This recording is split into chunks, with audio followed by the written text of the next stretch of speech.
qarindoshlar. Sharq Turkiston Sirgindi hukumati televiziyasining xabarlar programmasini ko'rishinglarni qizg'in qarshi olamiz. Bosh ministerimiz Salih Xudoyer apandi 29 noyabr kuni CBN televiziyasining ziyoratini qabul qilib, o't aftidan kelib chiqqan namoyishning maqsadi va Sharq Turkistondagi Xitoyning vahshiyligini yana bir qatam anglatdi. Xitoy chet elliklarni namoyishga quturatqulik qildi deb aybladi. Tunda tafsiliy mazmunlarni diqqatingizga sunamiz. Bosh ministerimiz Salih Xudoyer apandi 29 noyabr kuni CBN televiziyasining ziyoratini qabul qilib, o't aftidan kelib chiqqan namoyishning maqsadi va Sharq Turkistondagi Xitoyning vahshiyligini yana bir qatam anglatdi.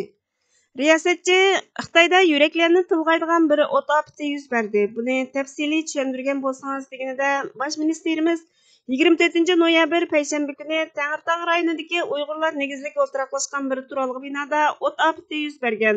3 soatdan keyin Xitoy doiralari buningga inkos qaytarib, o't o'chirish xodimlari o'tni o'chirgan. Haqiqatanmi tragediyalik bir voqea.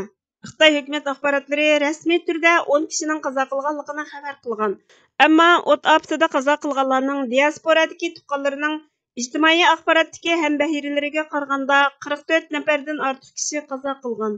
Doktorxona xodimlarining 44 nafar kishining jasadining borligiga aloqador sun'iy axborotda hambahirligidan 44 nafar kishining qazo qilganligini jazmlashtirishga bo'ladi. Ularning ko'p qismi kuyib ketgan. Bu tragediyalik voqeadan yuqumning oldini olish uchun uylariga qamash siyosatining ta'sirida Uyg'urlarning beshiga kelgan tragediyalik voqeaning o'zlarining beshiga kelib qolishdan qo'rqqan Xitoy mustamlikchilari ko'chalarga to'kilib namoyish qilishgan. Xitoyning ichkari o'lkalarida mushuningga o'xshash isyon qo'zg'algan.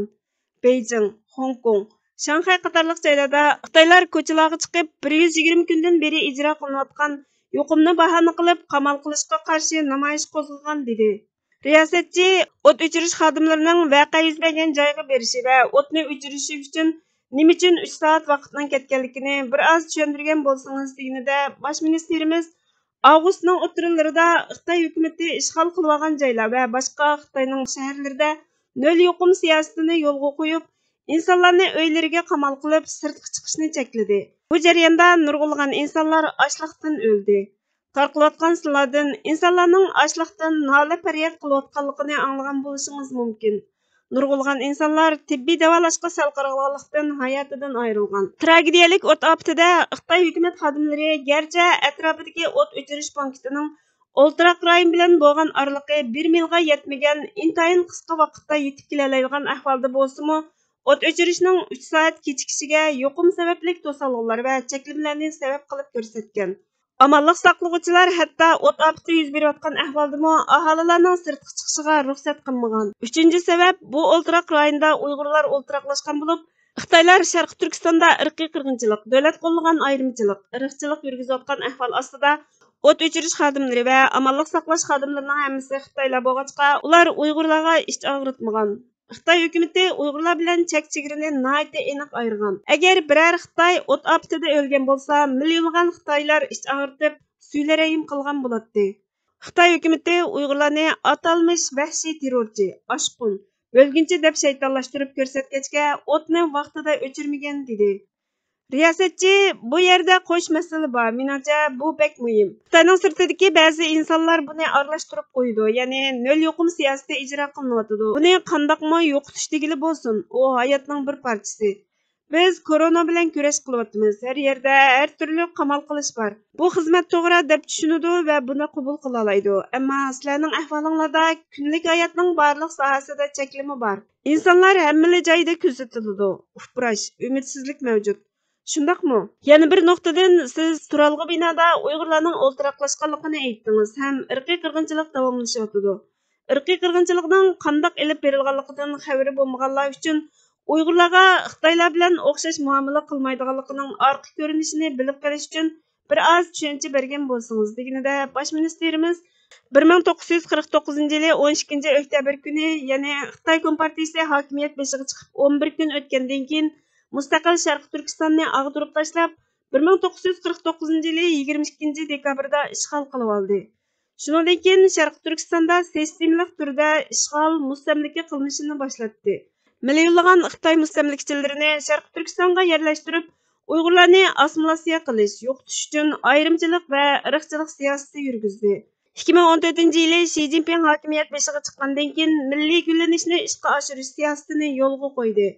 Bu siyosatning ro'yi bo'yicha bo'lganda Xitoy millatidan boshqa millatlarning tili, harakati, urf-odati qatorliq barliq taraflarda Xitoyga o'xshab Xitoy millatiga aylanib ketishi kerak. Ammo u Uyg'ur bo'lgan ekan, cho'qim Xitoyning mustamlikasi va ishg'oliyatiga qarshi turdi. 2014 yildan boshlab Xitoy Sharq Turkistondagi Uyg'ur va boshqa turk xalqini jazo lagerlariga qamadi. 2019-yildagi Davlat mudofaa ministrligining mo'ljariga qaraganda az degandimi 3 million Uyg'ur va boshqa turk xalqi Xitoy Kompartiyasi kasbiy tarbiyalash markazi yoki oshqo'lliqqa qarshi turish markazi deb atalgan jazo lagerlariga qamaldi. Bu yerda qiynash, tug'mas qilib etish, bosqinchilik qilish, organlarini sug'urib olish, dunyoning har qaysi joylariga eksport qilingan arzon mol ishlab chiqarish uchun majburiy emgakka selish qatorliq chekidan oshgan dafsandichilik yurgizdi. 2021-yili tunji qitim Trump hukumati hokimiyatni o'tkazib berishning oldingi kunida Xitoyning bu vahshiyliklarini rasmiy turda irqiy qirg'inchilik deb bekitdi. Buningga ergishib, Kanadaning o'z ichiga olgan Yevropadagi 10 davlat parlamentimi irqiy qirg'inchilik deb bekitdi. Koronavirusi o'ttirg'i chiqqandan keyin biz Xitoyning Sharq Turkistonda yuz berayotgan irqiy qirg'inchilikni yoshirishidan ansirdik. Ular karantina asliyalari nomi bilan nurg'unlagan kamplarni qurib, nurg'unlagan Uyg'urlarni o'rinlashtirib, ko'ngil bo'lmay, kasalini davolamay o'ldirdi. Urumchida yuz bergan o't ofatidimi voqea yuz berib 3 soatdan keyin buningga javob qaytarishi shuningga o'xshash bir ish. Chunki bu yerda sistemlik turda elib berilayotgan irqchilik qilmishi mavjud bo'lg'achqa hech ish qilmagan. O't ofatiga qarta inkos qaytaradigan vaqtni o'zlari bekitgan.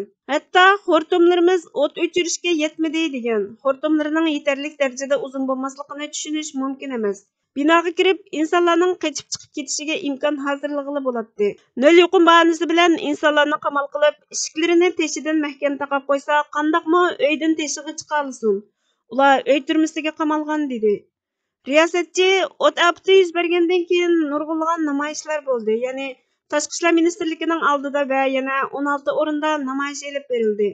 Bundan boshqa Xitoydagi universitet va shaharlardan bo'lib, necha 10 joyda namoyish elib berildi. Davlat miqyosidagi bundaq umidsizlik, namoyish va g'azab-nafratni biz uzundan beri ko'rib boqmagan edik.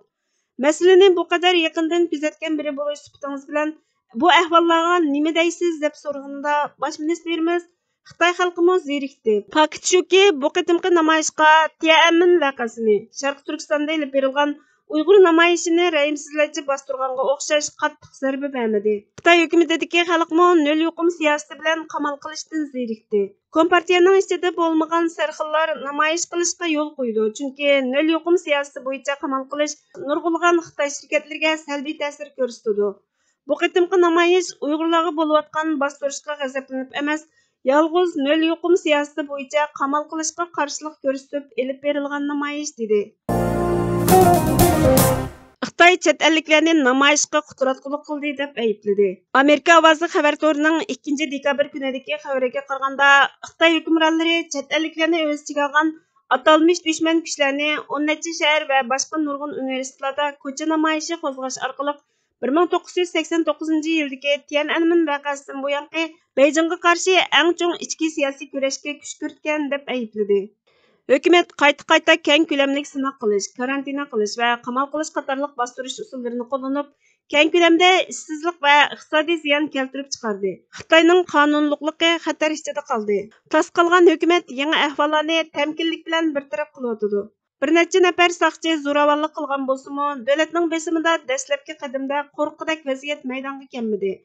Tahlilchilarning so'ziga qaraganda, hukumat tashviqotga tayinib millatchilik kayfiyatini qo'zg'ashga tirishyotdi hamda namoyishchilar gavlandirgan ba'zi masalalarni hal qilish uchun siyosiy bo'lma usulini qo'llanayotdi. Xitoy Kompartiyasi Markaziy siyosiy qonun ishlari komiteti biz cho'qim dushman kuchlarning singib kirishi va buzg'unchilik harakatlarini qonun bo'yicha bostirib, jamiyat tartibini qalaymiqonlashtiradigan, ijtimoiy muqimlikni buzadigan qonunsiz jinoiy qilmishlarning qat'iy oldini olishimiz kerak dedi. Baknel Universitetining siyosat olimi Ji Chunju bu bayonotning siyosiy davolg'ishning o'tini ulg'aytishga uringan chet el kuchlariga bevosita qartilganligini aytdi. Analizchilar Beijingni chet elliklarni va chet el hukumatlarini ma'lumotchilik chiqarish bilan ayblab, xalqning milliy tuyg'ularini qo'zg'ab, namoyishni bostirishga urindi dedi. Avstraliya Strategik Siyosat Tadqiqot institutining xabariga qaraganda, shanba kundan dushanba kunigacha Xitoyning 22 shahrida 43 qitim namoyish o'tkazilgan bo'lib, ba'zi tahlilchilar namoyishning keyin texnik ko'p shahar bozorlarga tarqaldiganligini o'tirg'a qo'ydi. Xitoy hukumati namoyishchilarning talabini o'rinlash uchun nol yuqum tadbirlari ko'proq yo'lga qo'yilgan Guangzhoudagi ba'zi cheklimlarni amaldan qoldirishni planlamoqda. Xitoy Kompartiyasining muhim koni bo'lgan Yer shari vaqt gazetining sobiq tahriri Hu Shijin keyingi haftalarda ko'plagan joylarda taqalgan ishlarning ochildiganligiga ishonaman. Bu jamiyatning muqimligiga kafolatlik qilishda intayin aktiv ta'sir ko'rsatadi dedi. Saqchilar namoyishchilarni qatorga kirgizishning o'rniga yoshirin to'planchilar va ovorchilik to'ldiruvchilarni bayqash uchun telefonni tekshirish orqali ularning mavhum shaxsiy torlarda namoyish ko'rinishlarini tarqatayotganligi, Twitter va Facebookga o'xshash tor bekatlariga kirgan-kirmaganligini egalladi. Organ mas'ullari seshanba kuni bayonot e'lon qilib, siyosiy qonun organlarining unumli tadbir qo'llanib, davlatning bexatarligi va ijtimoiy muqimligini qat'iy qo'g'dash kerakligini ta'kidladi. Bexatarlik va taraqqiyot siyosat tadqiqot o'rnining Stockholm, Janubiy Osiyo va Hind Tinch okean ishlari markazining mas'uli Jagannath Panda garchi hukumat ularni bostirishga uringan bo'lsa-mu, ammo oldimizda Xitoyning o'xshamagan joylarida texim ko'p namoyish bo'ladi. Keng ko'lamli ishsizlik va hukumat bostirishlari sababidan Kompartiyaning obrazi ig'ir buzg'unchilikka uchraydi dedi. Sharq Turkiston surgundi hukumatining bosh ministri Salih Xudoyer apandi xalqaro jamiyatning hech qanday ahamiyatli siyosiy qo'llashi bo'lmag'achqa Xitoy hukumati harbiy kuch ishlatib, kelgusi bir necha hafta ichida namoyishni bostirishi mumkin. Xitoy hukumati hozirdan tartib namoyishchilarni qo'rqitish va ularning ko'pinchisini qo'lga olish orqali namoyishni bostirishga boshladi dedi.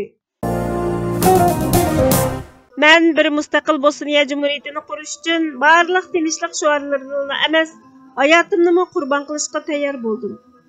Men hargiz tinchlik uchun egilik huquqidan voz kechmayman. Yaxshi inson bo'lmay turib, yaxshi musulmon bo'lolmaymiz. Ammo davlat qurishga erisha olmasak, na yaxshilik, na insonlik, na musulmonlik hammasi yo'qoladi. Bir so'zni esinglardan hargizmi chiqarmanglar. Davlatning qanchalik muhim ekanligini hammamiz tunib yetmagimiz lozim. Davlatsiz bir millat laylab qoladi. Shamolda so'rilib tugaydi. Ko'z oldimizda davlat qurishdan muhim vazifa yo'q. Davlat qurish mangulik musulmonlikdir. U bir zaytun daraxidir. O'zining jannatiga ko'ngil bilib, avlodlarga zamin tayyorlashning g'amini qilmaganlarning musulmonligi o'zining o'limi bilan tugaydi. Ular yilda bir qurib tugaydigan samang'ulliq o'simliklardir. Davlat qurish uchun qurbon bo'lishga tayyorlangan bir nasl har qachon kuchidan ortiq meva bera oladi. Ali Izzat Begovich. Hurmatli ko'ruvchilar, xabarlarimizdan ko'ngilinglar uchun ko'p rahmat. Kelar qitimqi programmamiz ko'rishguncha Allohga omonat bo'lgaysizlar.